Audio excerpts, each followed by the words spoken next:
NH-08 ছিল এবং একদমই সৌর পাতলা। সেটাও যখন আমি ইউনিয়ন মিনিস্টার নীতিন গডকরিজিকে বললাম, সেখানে উনি 4 লেনের উনি অনুমোদন দিয়ে দিয়েছেন।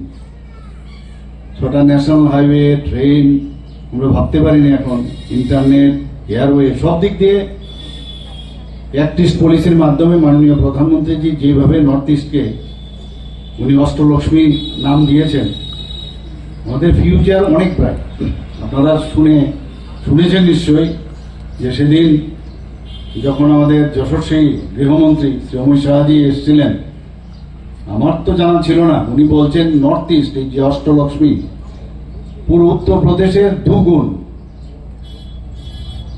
আয়তনের দিক দিয়ে এই যে 8টা আমাদের স্টেট আছে, এবং এই 8টা স্টেটের যদি উন্নয়ন আগামী দিন যদি যেভাবে প্রধানমন্ত্রী যে মার্গদর্শন দিচ্ছেন এবং আমাদের যেভাবে উনি সাহায্য করছেন, আগামী দিন অর্থনৈতিক দিক দিয়ে আজকে এখন আমাদের অর্থনৈতিক দিক দিয়ে আমরা 5ম স্থানে আছি।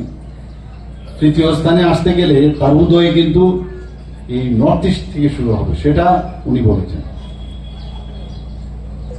আমরাও দেখি এখন সব জায়গায়, আগে তো মানে ত্রিপুরার কি অবস্থা ছিল, আমি যখন এখনো যাই বহু জায়গার মধ্যে স্কুল কলেজের যে অবস্থা, এক এক সময় অবাক হই। আমি বলি যে 35টা বছর ওনারা কি করলেন, যদি ঠিকঠাক ভাবে কাজ করে যেতেন তাহলে আমাদের পক্ষে তো অনেকটা সুবিধা হতো। এই কাজগুলো আমাদের করতে হচ্ছে এখন।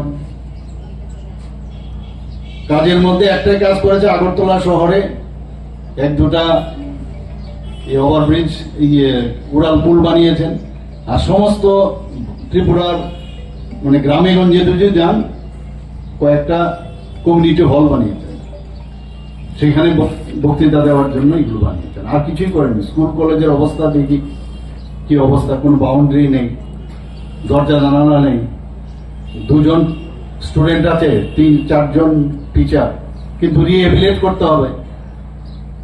এইভাবে তো আমরা চলবো না। আমরা তো চাই যে এই ধরনের স্কুল যদি এখানে প্রয়োজন হয় তারপর দেবো আমরা, কিন্তু চাকরির জন্য ওখানে দিতে হবে। ওখানকার যে এমএলএ আছে, এমএলএ কে খুশি করবার জন্য বা জনপ্রতিনিধিকে খুশি করার জন্য বা ওই জায়গার যার যিনি চাইছেন তাকে খুশি করার জন্য, এরকমটা হবে না। আমরা চাই গুণগত মানের শিক্ষা দেওয়ার জন্য। তো সেই বিষয়ে আমরা চিন্তা ভাবনা করছি, টিচারদের রিক্রুটমেন্টের কথা আমরা ভাবছি। আমরা চাই যে একটা গুড গভর্নেন্স যেটাকে বলে, সুশাসন যাকে বলে, আমরা সেই দিকে আমরা কাজ করতে চাই।